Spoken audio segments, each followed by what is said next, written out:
I've lived on the family farm all my life. It's been passed down from generation to generation, and the plan is that someday my father will pass the farm on to me and my brother. We're a pretty normal family: mom, dad, two kids.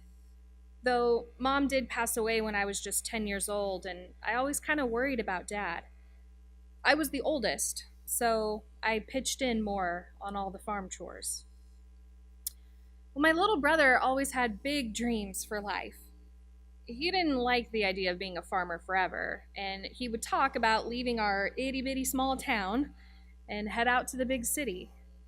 One day it was fantasies of being a famous actor, and the next it was ambitions to be a rock star. Well, I had dreams too. Sometimes I was even tempted to leave, try something else.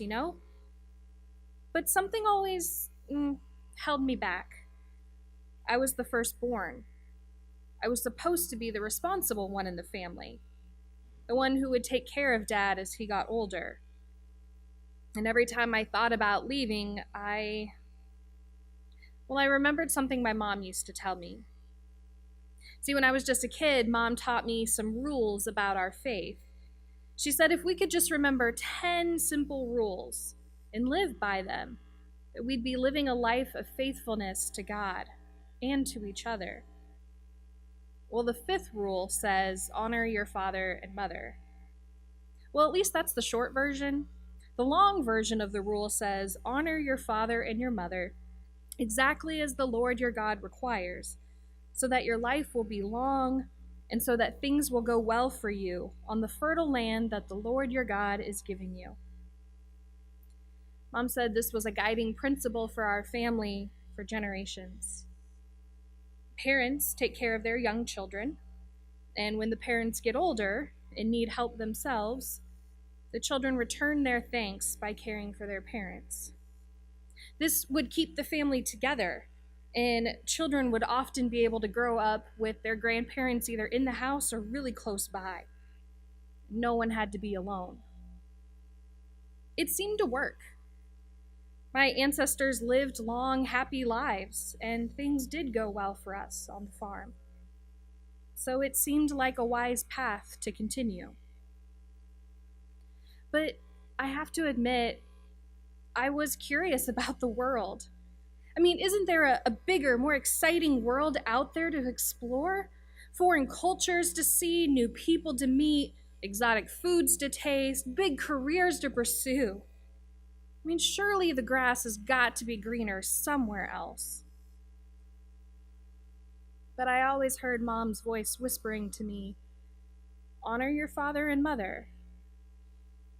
And for me, that meant I stayed. I'm a pretty good farmer, and really there's something so satisfying about a life spent with your hands in the dirt, helping things to grow. I mean, every season I can literally see the fruits of my labor because I grow fruit. And that's a tangible reward that you don't have to wait very long at all to see. You plant some seeds, you give it water and nutrients, and within a few months, boom, there's a healthy crop of green beans. Every year, we take the biggest, best, most delicious looking produce that we grew to the county fair, and we enter them in competitions. I've got countless blue ribbons, and not to brag, but my blackberry jam has been featured in several local food magazines. Our family's been doing this for generations. We've got a whole wall in our living room just filled with trophies and ribbons and plaques. Now, don't get me wrong, the work is not always glamorous. Sometimes it makes your back ache, and the animal stalls smell horrendous. But those county fairs are opportunities to show off our achievements, and I'm proud of our family farm success. I am curious whether I'd be happier doing something else. Working an easier job, maybe, in a bigger town that actually has a movie theater and a mall. But Mom says it's not always greener on the other side, and that we'd probably be happier in the long run staying faithful to our family traditions. and Dad needs me. So I stay. My little brother, though, did not feel the same way. He and I both wrestled with whether to leave or stay, but he made the opposite decision. The day my brother decided to leave, I was pretty angry.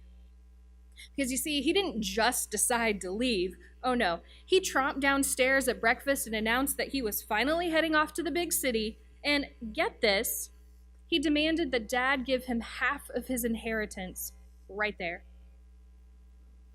Now, you know how inheritances work, right? Like, usually the person dies first before their money and property is divided among the relatives and everyone fights for it like maniacs. But my brother was impatient, and he thought that he was entitled to it right then. Now, I could have respected my brother's decision if he had gotten some college scholarship or decided to get a job and pay his way through his own adventures. But no, he just wanted Dad to foot the bill for it instead, to take the easy way. Dad should have said no. On a farm, a lot of your assets are tied up in land, your crops, your machinery, things that we still needed to use. But Dad rarely told us how to live our lives. He usually just let us make our own decisions and then helped us learn life lessons out of whatever consequences ensued. So Dad did not protest. Instead, he went to the bank, withdrew half of what was in the account, sold one of the tractors, and made an early withdrawal from his IRA, with penalty, of course. And Dad just gave my brother this huge envelope stuffed with money. And with cash and suitcase in hand, my brother was ready to kiss this life goodbye. Our father did insist on giving him a blessing first.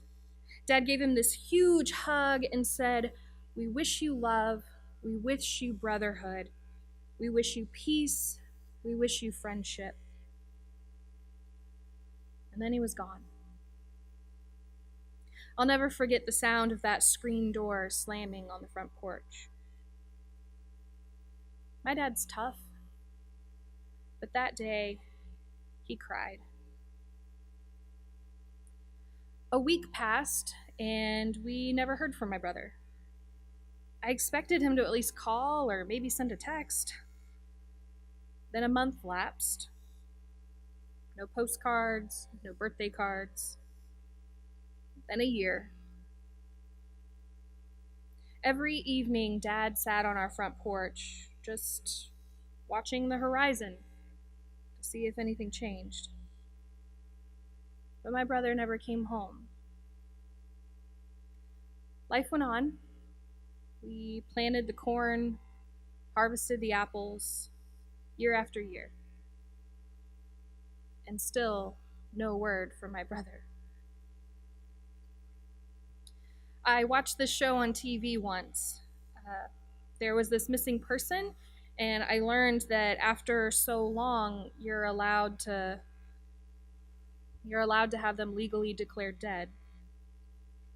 So after my brother had been missing for 5 years, I filed a missing persons report. You know, it's the first step of getting that process started.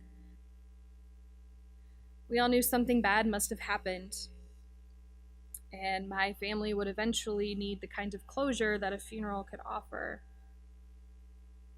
So when Dad was finally ready to accept that his son must be dead, we held a memorial service.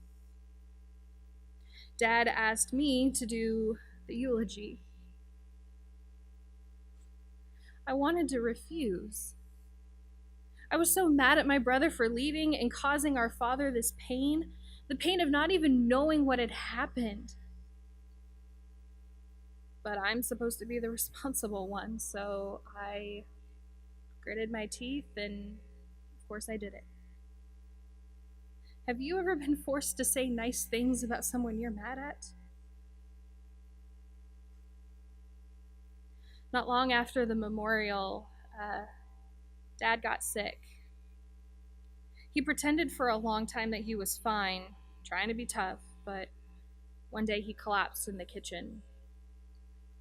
And he spent almost an entire month in the hospital. There were days where he could barely feed himself, could barely walk even. And I went to visit him every single day after the chores were done. Sometimes I even spent the night there on the recliner next to his hospital bed. I remember one night he had this terrible coughing spell that woke me up. And he said that if he died, he wanted me to have his Letterman's jacket and class ring, because he knew how sentimental I was about things like that. See, when I was little, I used to wear his Letterman's jacket to bed during thunderstorms. It was comforting, as it smelled like him, and it was like having Daddy's arms wrapped around you. But I told Dad he wasn't allowed to die. Not yet. And that made him laugh, which made him cough. And the coughing kept getting worse. The next day, the nurses brought in this breathing device called a spirometer. It exercises your lungs to help prevent patients from getting pneumonia. And there's this little piece that you stick in your mouth and then inhale deeply.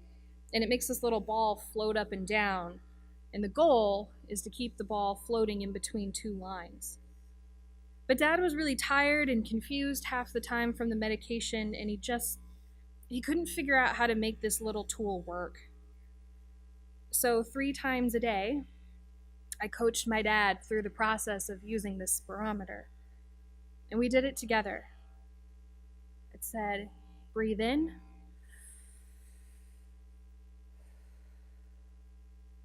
Breathe in.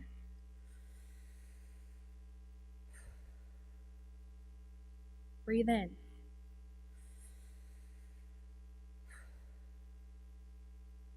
And that helped. I was happy to take care of my father. He had worked his whole life to provide for me. Dad didn't like the fact that he was so weak, so vulnerable, but he let me take care of him. And that was an honor. For the first time in my life, I really understood what it meant to honor your mother and father, to take care of them as they age. It was hard, but in a weird way, it felt like a blessing to be able to give back. His doctors were wonderful. Dad showed improvement, got better. He did some at-home therapy, and before long, he was back to normal, working his chores out on the farm like nothing had happened. That year, Dad even won the prize at the fair for growing the largest pumpkin, and that thing is heavy to carry around. All of our crops did well that year, actually, so we ended up hiring some extra help to finish off the harvest. Life finally settled back into a normal routine. But it wouldn't last. I was out working in the fields when it happened. I'll never forget it. The sun was just about to set, so I was heading back to the house for supper, and I could hear music playing. It was loud music, and there were all these people in our front yard dancing. I don't know how many farms you've been on, but that is not normal for our farm. So I hollered over to one of our field hands and asked what was going on, and he said, "Your brother has come home, and your father has prepared a feast to celebrate." Hold on. I have a few more questions that I need answered. What? All the field hand knew was that my little brother had wasted all of his inheritance money and came home begging, looking like death. This was unbelievable. I mean, he's been gone all these years. We had a memorial. We thought he was dead. He's legally declared dead at this point. I mean, what does he want now? More money to waste? I was not prepared to talk to my brother just yet. But I was curious, so I peeked through the window. And there's my brother, sitting on Dad's favorite chair, the one he doesn't let anyone else sit on. And he was wearing Dad's Letterman's jacket. The jacket that was supposed to be mine someday. And then I saw my father walk up and put something on my brother's finger. And my stomach sank because I knew that that had to be Dad's class ring. Both of those were supposed to be mine. And Dad was just letting him wear, maybe even giving him both of these precious heirlooms to a son that had abandoned him years ago and didn't care a thing about these precious items. I turned around to leave. I wasn't going to stick around for some party for someone who selfishly wasted everything. I was halfway down the driveway when I heard my father shouting at me to come back and celebrate with him. But no, Dad, I will not come celebrate your deadbeat son with you. He left us and took everything you've worked so hard for, and he wasted it all on booze, on drugs, on women, and you just give him your jacket and ring? You knew that I wanted those, that I've always cherished those. This man's not even worthy to be called your son. And where was he when we needed help around the farm? Where was he when you got sick, huh? I was there. I took care of you. I was the faithful one. Even when I was tempted to leave, I didn't go. I stayed with you. And what do I have to show for it all, huh? What prize do I get for being the faithful child? Dad just let me scream for a while. And when I was done ranting, Dad took me into the house, to the living room, where we display all the ribbons and trophies. And he looked at me and said, "Look at this wall, covered in awards. County fairs are competitions. Being faithful to family isn't. There are no ribbons or trophies to give out. It doesn't matter how faithful your child is or how long your child stays with you in this life. You love them the same no matter what. And there's room in this family for children who stay, for those who leave and return, and even for those who never come home. My son was dead, but now he has come home. Go talk to your brother. Ask him about his life. You'll see that his years away from his father wasn't all fun and roses. You don't need to be angry at him. Pity him, because you were always with me, and he wasn't. Remember that. You were always with me."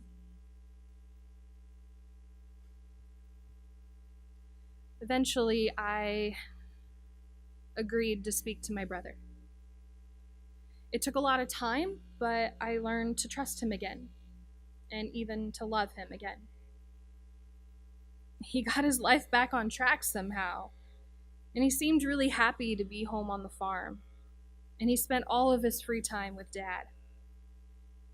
You could tell that he was really grateful that Dad had welcomed him back without judgment.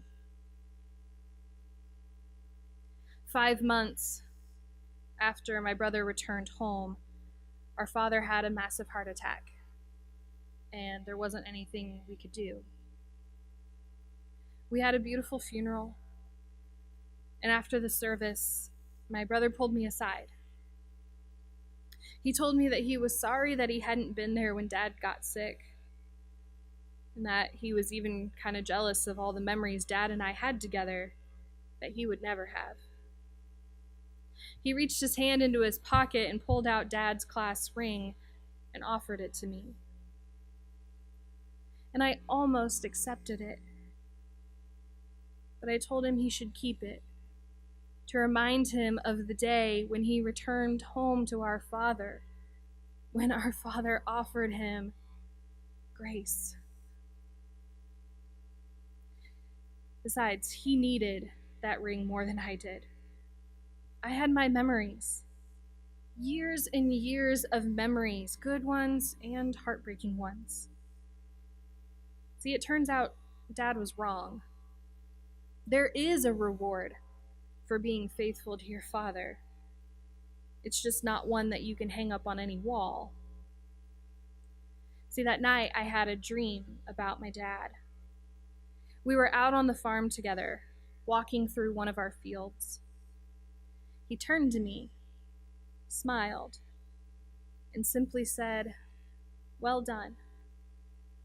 Well done, my good and faithful child." What better reward is there than that?